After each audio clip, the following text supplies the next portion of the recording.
और अब बात अगस्त की उस आफत की करेंगे जो अब आदमखोर हो चुकी है, जिसकी वजह से पहाड़ हो या फिर मैदानी इलाका चारों तरफ हाहाकार मचाए, कोहराम मचाए, तो कहीं लैंडस्लाइड की खबरें भी लगातार सामने आ रही हैं, कहीं मकान टूट रहे हैं, कहीं इंसान जिंदगी बचाने के लिए जल के खिलाफ जंग लड़ रहा है। कुल मिलाकर इस वक्त आधा हिंदुस्तान तबाही का वो तांडव झेल रहा है जो अगस्त खत्म होने के साथ फिलहाल खत्म होता नहीं दिख रहा। ये रिपोर्ट।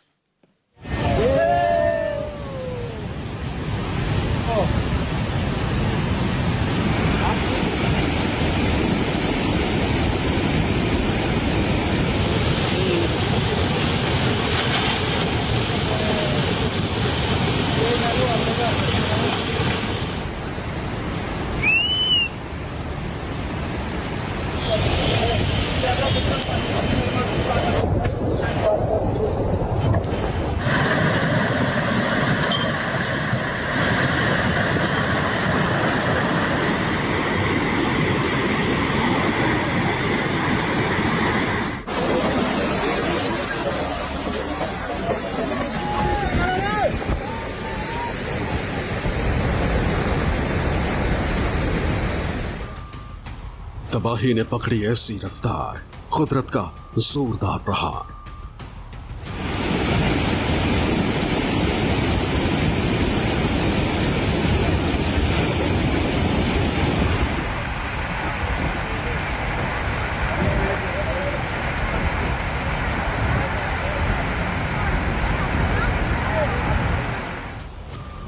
हिमाचल टू पंजाब से कश्मीर, तबाही की विनाशकारी तस्वीर।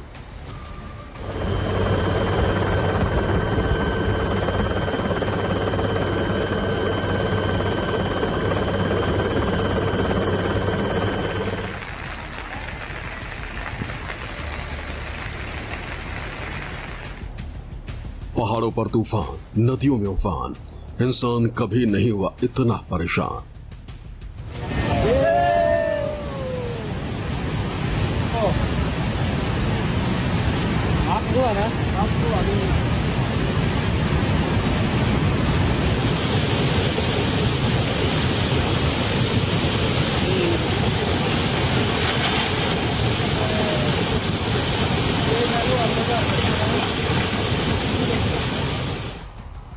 अगस्त की आफत आदमखोर, सुनाई दे रहा है विनाश का शोर।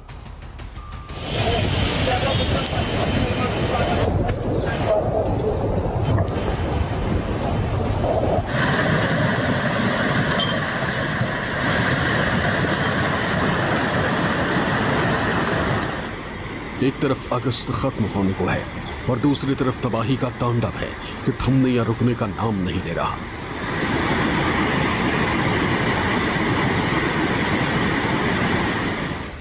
पहले जून और जुलाई ने खूब सताया और अगस्त ना जाने क्या ठान कर बैठा। इस महीने में ऐसा कोई दिन नहीं गया जब पहाड़ हो या मैदान, तबाही की खौफनाक तस्वीरें सामने ना आई हो। पहली तारीख से लेकर अब अगस्त खत्म होने वाला है और आने वाला है सितंबर, लेकिन एक भी दिन नहीं रुकी तबाही भयंकर।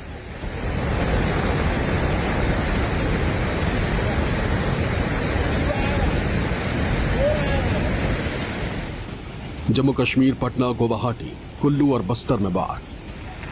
पंजाब के 7 जिलों में बाढ़ सीना पहुंची। हिमाचल में 534 सड़कें बंद, अब तक 310 मौतें।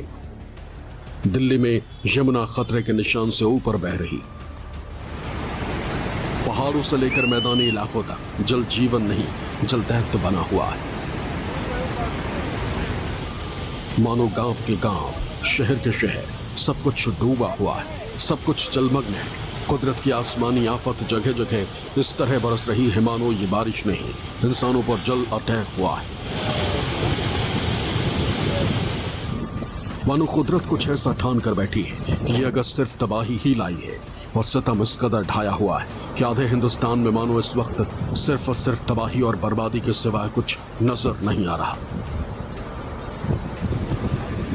ऐसे में पहाड़ हो या पठार या फिर हो मैदान, हर तरफ मानो सिर्फ और सिर्फ अगस्त के आतंक का ही कब्जा है। और सबसे ज्यादा बुरा हाल है हिमाचल प्रदेश का, पंजाब का और जम्मू का, जहां की एक एक तस्वीर बेहद खौफसदा करने वाली है।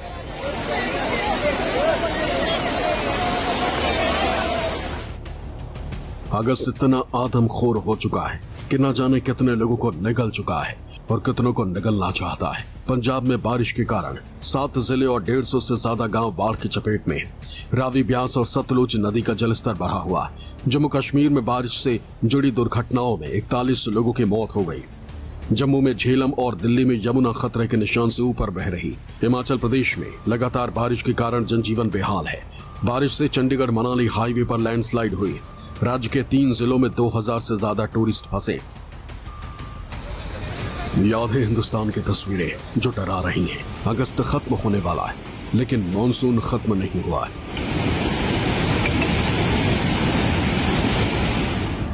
यकीन मानिए, इस वक्त पहाड़ पर जिसका घर है उसके भीतर बहुत बड़ा डर है। हालात ये है कि बारिश से नहीं, पहाड़ पर घर होने से डर लगने लगा।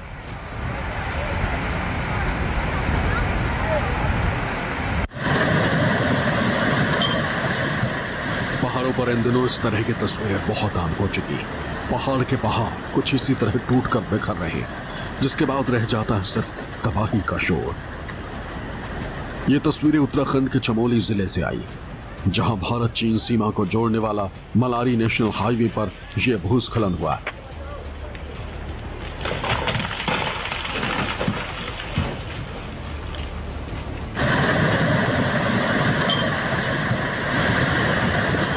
इस लैंडस्लाइड के कारण रास्ता पूरी तरह से बंद हो चुका है। लाता गांव के पास अचानक भूस्खलन की वजह से हाईवे बंद है, लेकिन गनीमत रही कि किसी को कोई नुकसान नहीं हुआ।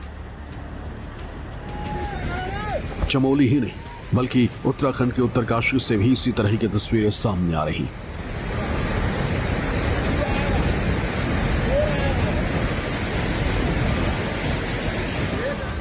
यहां भी देखिए किस तरह से पहाड़ से बड़े बड़े पत्थर टूटकर नीचे गिर रहे।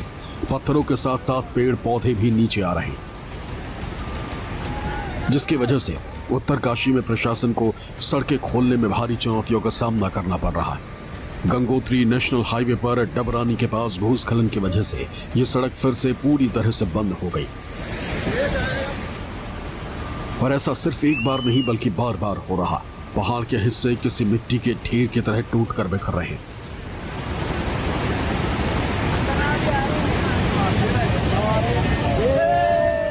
हिमाचल प्रदेश से भी कुछ इसी तरह की तबाही की दस्तक देती हुई तस्वीरें सामने आ रही।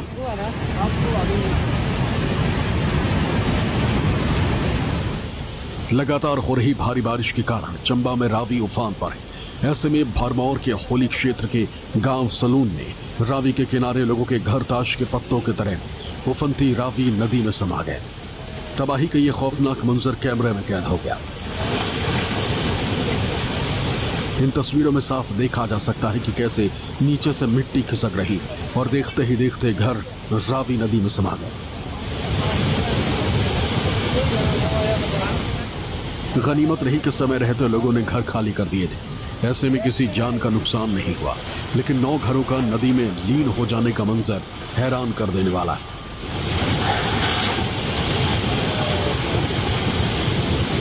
पूरे हिमाचल की तरह ही चंबा जिला भी प्राकृतिक आपदा की मार झेल रहा है। लोगों का कहना है कि लगभग 30 साल बाद ऐसा भयानक मंजर देखने को मिल रहा है।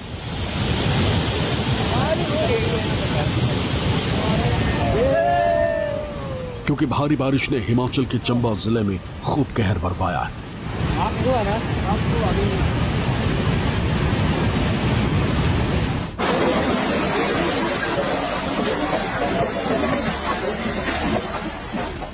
हिमाचल प्रदेश में लगातार हो रही बारिश की वजह से भी भारी नुकसान झेलना पड़ रहा है। तस्वीरें शिमला के कोट खाई की है। देखिए किस तरह पहाड़ के कुछ हिस्से बड़े बड़े पत्थरों और जमीन के एक हिस्से के साथ कुछ दुकानों पर आ गिरा।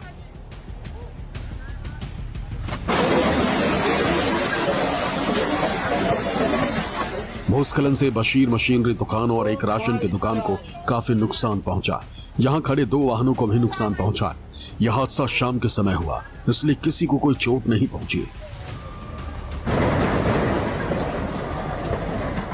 इस हादसे के दौरान कुछ लोगों ने भागकर जान बचाई, तो वहीं कुछ अपनी कार को लेकर वहां से चले गए। लगातार भारी बारिश ने कीरतपुर मनाली 4 लेन पर हालात बिगाड़ दिए। बुधवार देर रात पंडोह के समीप कैंची मोड़ में सड़क का बड़ा हिस्सा धंस गया, जिससे कुल्लू जिला का संपर्क पूरी तरह से कट गया।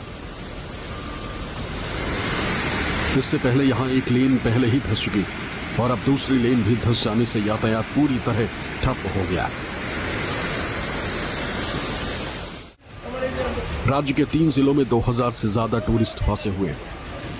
यही बाढ़ और बारिश की घटनाओं में अब तक 310 लोगों की मौत हो चुकी, 369 लोग घायल हैं और 38 लापता हैं।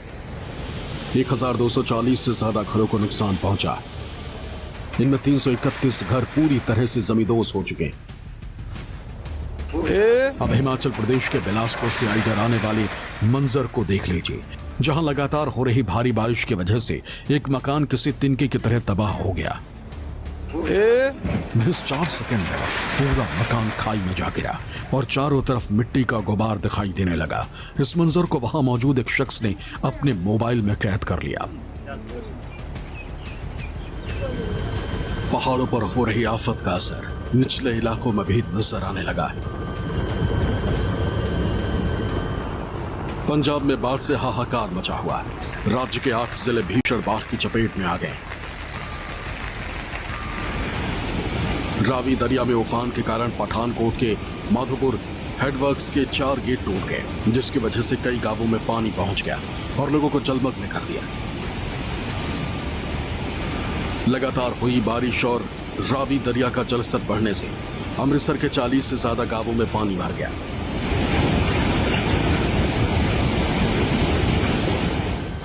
अब सेना ने मोर्चा संभाला और बाढ़ प्रभावित गांवों से लोगों को निकालना शुरू किया।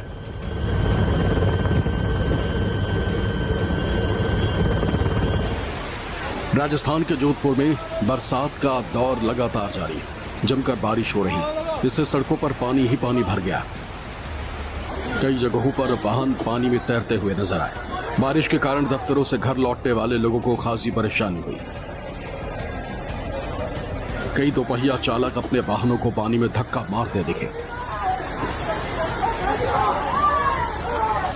दक्षिण भारत में हालात कुछ ऐसे ही है। तेलंगाना की कामारेड्डी में जीआर सोसाइटी में भारी बारिश से जगह जगह जलभराव की स्थिति हो गई। पूरी की पूरी सोसाइटी पानी में लबालब है। गाड़ियां बहते हुए नजर आ रही हैं। कई घर बाढ़ में डूब चुके। लोगों ने समय रहते घर खाली कर दिया। वहीं पूर्वोत्तर के हालात भी कुछ अलग नहीं। यहां भी आफत की बरसात हो रही। असम में देखिए किस तरह से कारें पानी में डूबी हुई नजर आ रही। आफत की बरसात की वजह से इस वक्त देश के ज्यादातर डैम ओवरफ्लो हो चुके हैं, जिसकी वजह से बांधों के गेट खोले जा रहे हैं, जिसकी वजह से सबसे ज्यादा परेशानी निचले इलाकों में हो रही। शहर के शहर, गांव के गांव जलमग्न होते जा रहे हैं। भारत में पहाड़ से लेकर मैदान तक अलग अलग राज्यों में बीते कई दिनों से भारी बारिश हो रही है। कई राज्यों में लगातार हो रही बारिश के कारण जलभराव, बादल फटने, अचानक बाढ़ और भूस्खलन जैसी कई घटनाएं देखने को मिल रही। इस बीच अब मौसम विभाग ने कई राज्यों में भारी बारिश की चेतावनी जारी की। ऐसे में सावधान रहिए, सुरक्षित रहिए। हिमाचल से राजेश शर्मा, उत्तराखंड से अधीर यादव के साथ bureau report, news 24।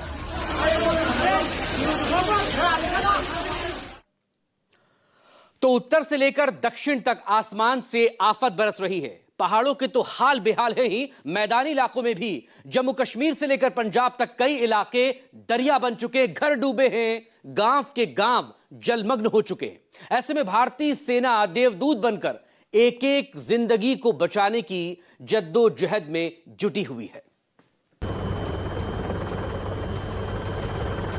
Jammu Punjab में बाढ़ का कहर। भारतीय वायुसेना बनी रक्षक।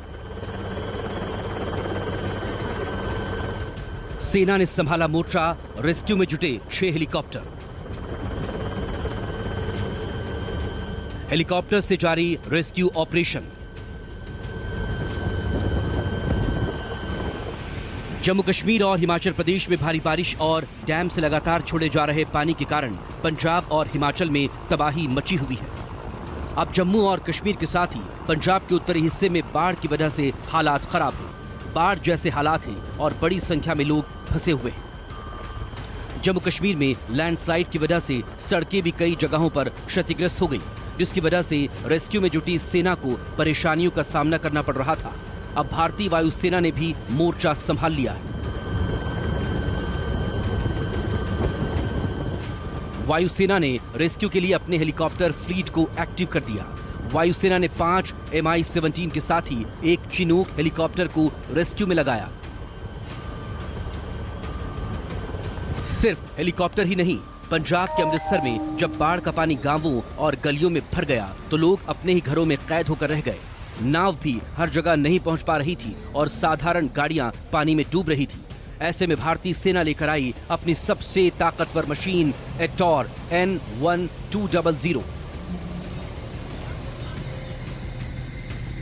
सोशल मीडिया पर वायरल वीडियो में ये विशालकाय गाड़ी पानी को चीरती हुई फंसे ग्रामीणों को सुरक्षित बाहर निकालती नजर आ रही है। ये नजारा केवल एक बचाव अभियान नहीं बल्कि तकनीक और मानवीय संवेदना का बेहतरीन संगम था। गांव के लोग जब इस एम्फीबियस बीस्ट को अपने बीच देख रहे थे, उनकी आंखों में राहत और भरोसे की चमक साफ झलक रही थी।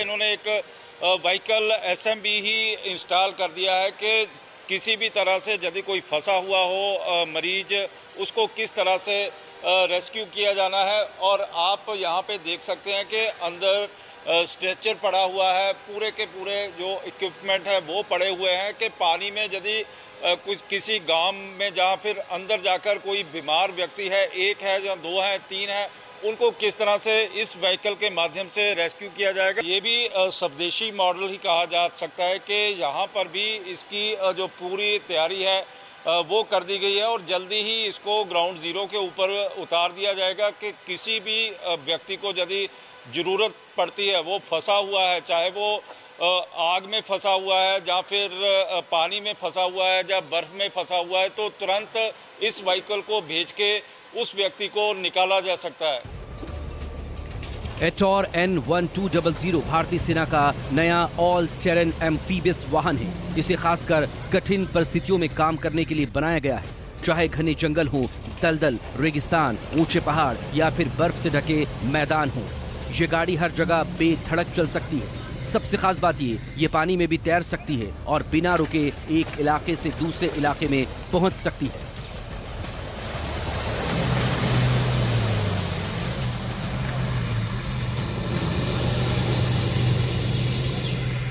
सबसे जो आकर्षित लोगों को एक व्हीकल कर रहा है वो है SMB, जिसको भारतीय आर्मी ने भी अपना नाम दिया हुआ है। और हमारे साथ कंपनी के SMB के सीनियर अधिकारी हैं जोगेश खट्टर। खट्टर साहब, क्या कहेंगे कि भारतीय आर्मी ने क्या नाम दिया है? इसका सर जो ऑफिशियल नाम है वो है specialist mobility vehicle SMV। Indian army ने जो इसको अपना इंटरनल नाम दिया है वो कपिध्वज के नाम से जानते हैं इसको। बट कंपनी जो गाड़ी बनाती है वो SMV N1200 एटॉर के नाम से बनाती है। और कंपनी का नाम है सर JSW गीको मोटर्स, जो JSW ग्रुप का पार्ट है। तो ये जो गाड़ी है सर, ये amphibious all terrain vehicle category में आती है। इस व्हीकल की खासियत ये है कि ये किसी भी तरह के टेरेन पे जा सकती है। सर इसका सबसे बड़ा खासियत ये है कि ज़मीन से पानी में जाने के लिए कोई खास तैयारी नहीं करनी पड़ती है, सीधा ही ले जा सकते हो आप। और पानी की डेप्थ का कोई इशू नहीं है, it can go at any depth. हमने सर पिछले 2 दिन सुल्तानपुर लोधी में वहाँ के जो सिविल एडमिनिस्ट्रेशन अथॉरिटीज़ हैं उनके इंस्ट्रक्शन के हिसाब से 2 गाड़ियाँ भेजी हुई थी। तो वहाँ पे उनके जो ऑपरेशंस चल रहे थे लोकल, उसमें असिस्ट किया। आज सुबह से हमारी 4 गाड़ियाँ अमृतसर डिस्ट्रिक्ट के अंदर रामदास के पास में जो रावी रिवर से अफेक्टेड एरिया है, हाँ रावी रिवर से जो अफेक्टेड एरिया है वहाँ पे पहुँची हुई हैं गाड़ियाँ। एटॉर N1200 को हाई स्ट्रेंथ स्टील फ्रेम से तैयार किया गया है। इस पर जिंक कोटिंग की गई है, जिससे इसकी उम्र 30 साल तक बढ़ सकती है। बॉडी पैनल्स पर खास एंटी करप्शन लेयर है और जरूरत पड़ने पर इसे कैवलर या कंपोजिट आर्मर से लैस किया जा सकता है। यानी राहत अभियान ही नहीं, ये युद्ध जैसे हालातों में भी जवानों का साथी बन सकता है। कॉम्पैक्ट साइज के बावजूद ये गाड़ी भारी वजन उठाने में सक्षम है। ये 1200 किलो तक का पेलोड उठा सकती है और इसमें कुल 9 लोग बैठ सकते हैं। इतना ही नहीं, ये 2350 किलो तक का सामान खींच भी सकती है। एटॉर N1200 में 1.5 लीटर डीजल इंजन दिया गया है जो 55 bhp की ताकत और 190 Nm टॉर्क पैदा करता है। ये जमीन पर करीब 40 किलोमीटर प्रति घंटा और पानी में 6 किलोमीटर प्रति घंटे की रफ्तार से चल सकता है। इसमें 232 लीटर का फ्यूल टैंक है, इससे ये करीब 61 घंटे लगातार ऑपरेशन करने में सक्षम है।